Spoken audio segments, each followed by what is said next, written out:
नमस्कार दोस्तों, स्वागत है आपका एसएस रिएक्ट की एक और वीडियो में। आज हम जो वीडियो लेकर आए हैं उसका टाइटल है Mahindra group untold story of success. कृपया वीडियो को पूरा देखें, हमें सपोर्ट करें, वीडियो को लाइक करें, चैनल को सब्सक्राइब करें। चलिए देखते हैं वीडियो।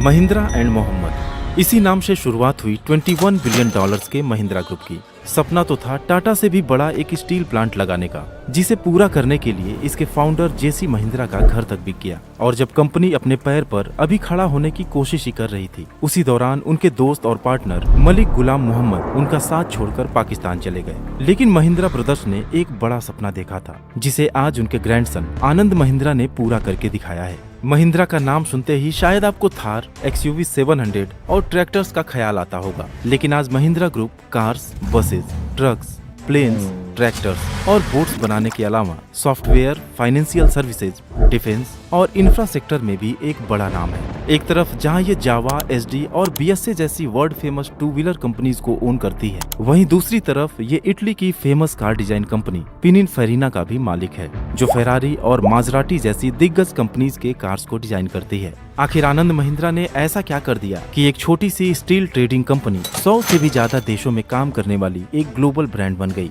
आज की इस वीडियो में हम आपको महिंद्रा कंपनी की हिस्ट्री और बिजनेस एम्पायर के बारे में कुछ ऐसी अनसुनी बातें बताने वाले हैं, जिन्हें जानकर आप पूरी तरह से हैरान रह जाएंगे। दोस्तों, महिंद्रा कंपनी के इस सफर की शुरुआत होती है 1892 में, जब पंजाब के लुधियाना शहर में इस कंपनी के फाउंडर जगदीश चंद महिंद्रा का जन्म हुआ। वो अपने 9 भाई बहनों में सबसे बड़े थे और बचपन में ही अपने पिता को खो देने की वजह से परिवार की पूरी जिम्मेदारी उन्हीं के कंधों पर आ गई। अब उस समय जेसी महिंद्रा की उम्र भले ही कम थी, लेकिन उन्होंने अपने भाई बहनों को पिता की कमी महसूस नहीं होने दी।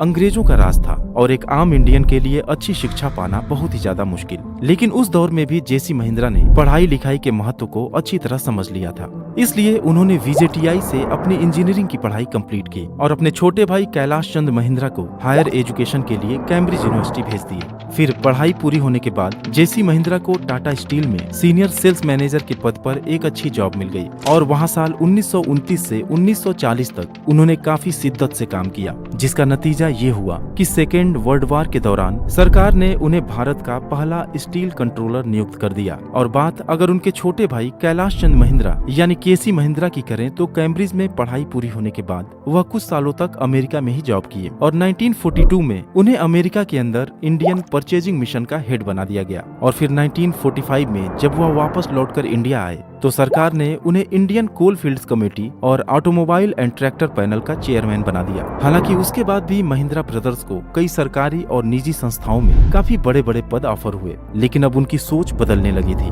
देश आजादी की लड़ाई लड़ रहा था और उन्हें यकीन था कि हम जल्दी ही अपनी आजादी हासिल कर लेंगे। साथ ही वो इस बात को भी अच्छी तरह समझते थे कि भारत के आजाद हो जाने के बाद देश के अंदर स्टील इंडस्ट्री काफी तेजी से ग्रो करने वाली है, लेकिन इस बिजनेस को शुरू करना इतना आसान नहीं था। एक बड़ी रकम की जरूरत थी, जिसे इकट्ठा करने के लिए दोनों भाइयों ने अपना घर बेच दिया और अपने एक दोस्त मलिक गुलाम मोहम्मद के साथ मिलकर एक स्टील कंपनी की शुरुआत की, जिसका नाम महिंद्रा एंड मोहम्मद रखा गया। और यहीं से शुरुआत हुई महिंद्रा ग्रुप के विशाल बिजनेस एम्पायर की। आज भले ही महिंद्रा अपने पावरफुल व्हीकल्स के लिए जानी जाती है, लेकिन सच यही है कि इसकी शुरुआत एक स्टील ट्रेडिंग कंपनी के रूप में हुई थी। उस समय दोनों महिंद्रा भाइयों ने मलिक गुलाम मोहम्मद के साथ मिलकर अपनी इस कंपनी को देश की सबसे बड़ी और सबसे कामयाब स्टील कंपनी बनाने का सपना देखा था। लेकिन 1947 में कुछ ऐसा हुआ जिसने सब कुछ बदल कर रख दिया, क्योंकि जब देश का पार्टीशन हुआ तो मलिक गुलाम मोहम्मद भारत छोड़कर हमेशा के लिए पाकिस्तान चले गए और उनके इस फैसले ने महिंद्रा ब्रदर्स को हिला कर रख दिया, क्योंकि सब कुछ दांव पर लगा हुआ था। लेकिन शायद गुलाम मोहम्मद जी को पाकिस्तान में ही अपना फ्यूचर दिखा और उनका ये फैसला शायद सही भी साबित हुआ, क्योंकि वो पाकिस्तान के पहले फाइनेंस मिनिस्टर बनाए गए। अब गुलाम मोहम्मद की पूरी हिस्सेदारी खत्म होने के बाद एक तरफ जहां फंड की दिक्कत होने लगी, वहीं कंपनी के नाम महिंद्रा एंड मोहम्मद का भी अब कोई मतलब नहीं रह गया। वैसे तो कंपनी का नाम बदलना कोई बड़ा काम नहीं था, लेकिन इसमें दिक्कत ये थी कि महिंद्रा एंड मोहम्मद नाम के चलते कंपनी की सारी स्टेशनरी M&M नाम से छप चुकी थी और इसके रीप्रिंट पर फालतू खर्च करने की बजाय कंपनी का नाम महिंद्रा एंड महिंद्रा रख दिया गया, ताकि इसका शॉर्ट नेम M&M ही रहे और पुरानी स्टेशनरी भी वेस्ट ना जाए। लेकिन वो दौर महिंद्रा कंपनी के लिए काफी मुश्किलों भरा था और ज्यादातर लोग तो यही सोच रहे थे कि अब कंपनी सरवाइव नहीं कर पाएगी। लेकिन महिंद्रा ब्रदर्स लगातार कंपनी को चलाने का प्रयास करते रहे और आखिरकार दोनों भाइयों की वो मेहनत रंग लाई, जिसके चलते से महिंद्रा एंड महिंद्रा डूबने से बच गई।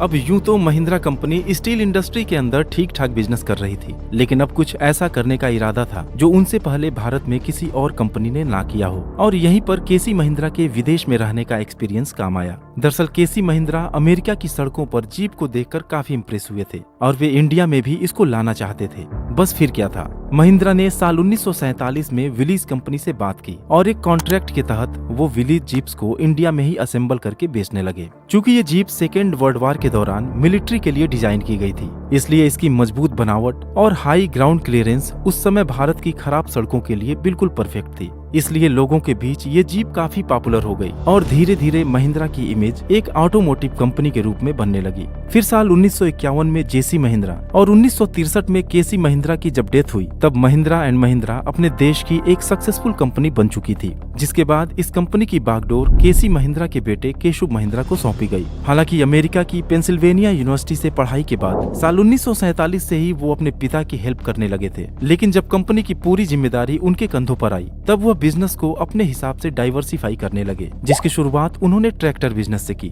दरअसल जीप मैन्युफैक्चरिंग की सक्सेस से महिंद्रा ग्रुप का झुकाव ऑटोमोटिव सेक्टर की तरफ कुछ ज्यादा ही होने लगा और साल 1963 में अमेरिका की इंटरनेशनल हार्वेस्टर कंपनी के साथ एक ज्वाइंट वेंचर में महिंद्रा ने B275 ट्रैक्टर को लॉन्च किया और इसके अलावा तमाम तरह के फार्मिंग इक्विपमेंट्स भी बनाने लगे। लेकिन गौर करने वाली एक बात और भी है कि उसी दौरान महिंद्रा परिवार में वो चिराग भी जल चुका था, जिसकी रोशनी में महिंद्रा ग्रुप का रेवेन्यू 80 गुना से भी ज्यादा बढ़ने वाला था। जी हाँ दोस्तों, जेसी महिंद्रा के बेटे हरीश महिंद्रा के घर आनंद महिंद्रा का जन्म हो चुका था और वो अपनी शुरुआती पढ़ाई के लिए ऊटी के फेमस लॉरेंस स्कूल जा चुके थे। खैर, उनकी बात आगे हम डिटेल में करेंगे।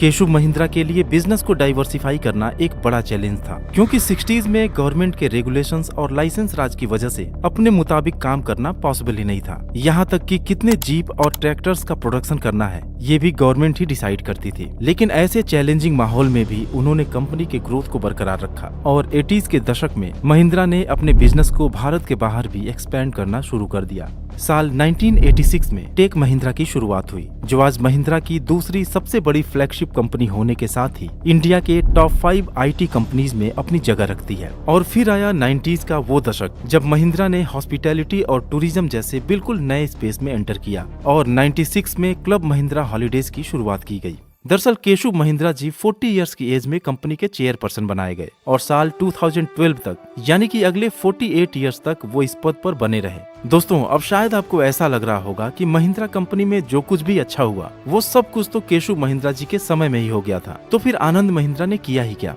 बहुत कुछ किया दोस्तों, वरना महिंद्रा ग्रुप आज जैसी है वैसी नहीं रहती।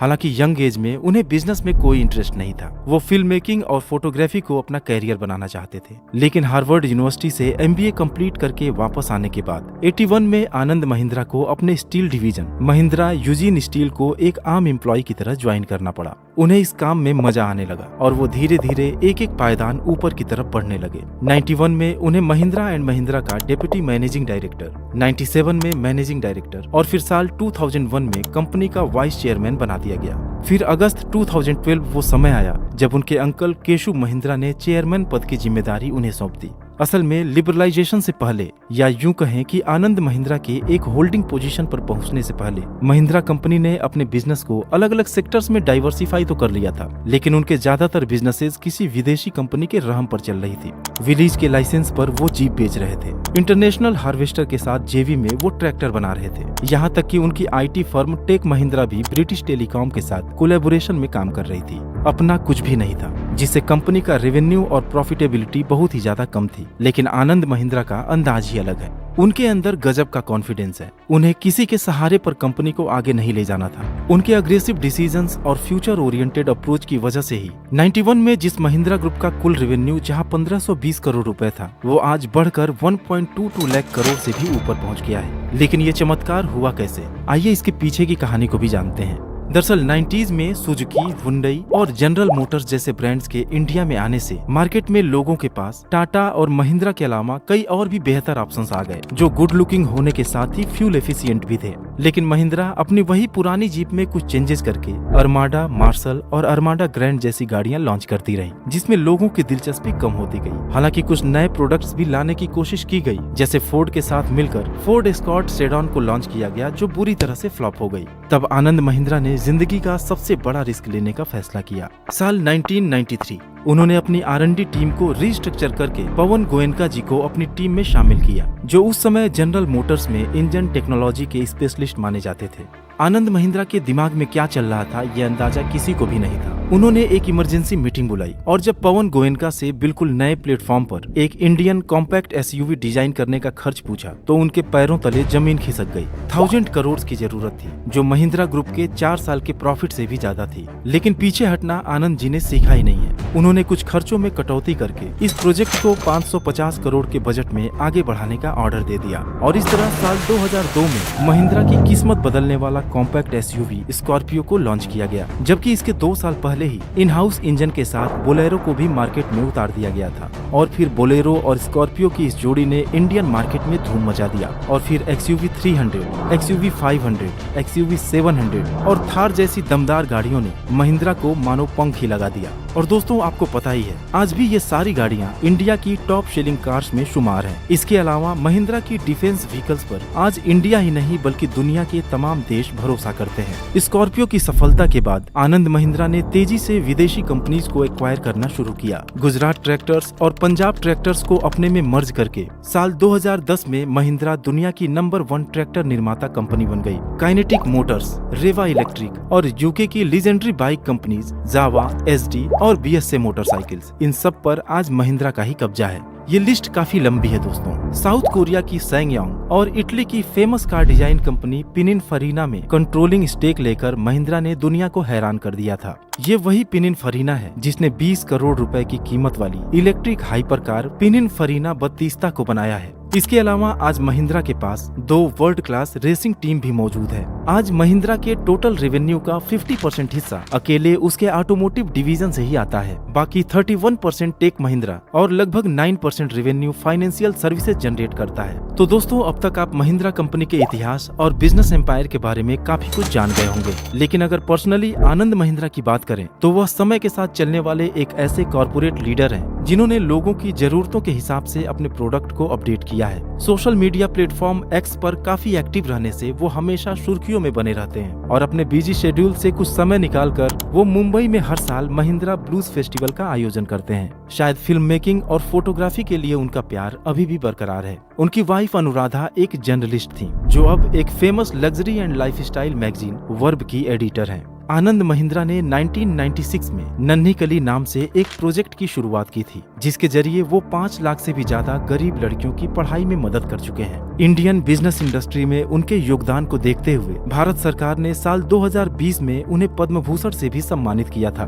बाकी जर्नलिस्ट थी वो, जो है वो म्यूजिकल उनके इवेंट्स भी हो रहे हैं, वो बच्चों के लिए भी कर रहे हैं। उन्होंने अपना वो जो शौक था वो भी नहीं छोड़ा। हाँ। लेकिन उन्होंने किस तरह से यार किया पूरी मतलब जर्नी, वही ना, मतलब किस तरह से अगर हम स्टार्ट से बात करते हैं तो एक वो होता है ना कि एक बेसिक स्टेप तो ले लिया गया था, लेकिन उसको आगे लेके जाना किस तरह से वो 1000 करोड़ को 550 करोड़ में कन्वर्ट करके मतलब लोगों की जरूरत के लिहाज से उन्होंने खुद को, और जो पहले इस तरह से हो रहा था कि जब हुंडई आई थी और बड़े बड़े ब्रांड्स आ गए थे ना, तो सब बहुत ज्यादा ना यानी कि ऑप्शंस बहुत ज्यादा थे, आप ये ले सकते हो, आप वो ले सकते हो। तो उन्होंने ये किया कि उन्होंने फिर अपने उस पर काम किया, क्योंकि उनकी पहले इतनी ज्यादा कोई डिफरेंट चीजें नहीं आ रही थी। लेकिन फिर बोलेरो आई उनकी, और उनकी स्कॉर्पियो आई, फिर उसके बाद उनकी थार आई, उनकी वो जो थी वो जो जिसको हम कहते हैं कि वो रेसिंग कार्स जो होती हैं वो आई, हर चीज उनकी तो आई हुई, एयरक्राफ्ट उनके आए। और मतलब वो इस तरह से उन्होंने लाइक एक रिस्क लिया, लेकिन वो कामयाब हो गए और हर चीज में, हर फील्ड में वो चले गए। अच्छा, मुझे एक बहुत अजीब सी वो लगी कि ये जितने भी इंडियन बिजनेसमैन है ना, ये एक तरफ इन्वेस्ट नहीं करते, ये बहुत डिफरेंट डायरेक्शंस में इन्वेस्ट करते हैं। अब देखा जाए तो वो एक गाड़ी में एक सिर्फ गाड़ियां नहीं बनाते, वो सॉफ्टवेयर्स और IT में बहुत ज्यादा इन्वेस्ट किया। बताओ, अगर पता है, इन्हें पता है तो ये बताएं, अगर आपको पता है तो आप बताओ। जो इन्होंने फर्स्ट शुरुआत में जो बताया था, जो फर्स्ट महिंद्रा वाला था कि बेटा जब फादर की डेथ हुई तो उसने पूरी फैमिली को चलाया, उसने पढ़ाई करी, वो तब उस टाइम क्या वो गरीब थे? क्योंकि अगर वो स्कूल जा पा रहा है और साथ में अपने छोटे भाई को उसने यूके भी भेजा पढ़ने के लिए, तो मतलब ये पहले से फाइनेंशियली स्ट्रांग थे। क्योंकि देखो बिजनेस गुड करने के एजुकेशन के लिए लिए भी आपको पैसा चाहिए। हाँ वही तो कह रही हूँ, पढ़ाई कैसे उस कर सकते जमाने हो, में और जब वो भी इंडिया यूके भेज रहे हो आप अपने भाई को। 1947 से पहले हाँ आप उस वक्त जा पाए कैम्ब्रिज में, तो वही तो आपको मैं कह रही पैसा हूँ। चाहिए टू वही बी तो कह दैट रही हूँ। एजुकेटेड। और गरीब इंसान खुद कैसे पढ़ लेगा और अपने भाई को कैसे, तो हो सकता है फाइनेंशियली पहले से अच्छे इतना थे कुछ था कि एटलीस्ट एटलीस्ट शुरुआत तो education कर कर सकते सकते थे थे। और उसके बाद ऊपर उठे हैं। ये नहीं तो वो मैं पता करना था। कई होते हैं ना बिल्कुल ही जीरो से कुछ भी नहीं हो वो करते हैं, ये थोड़ा सा इनका जो उसके था हाँ उसमें पर है। कमाल की अचीवमेंट है यार कि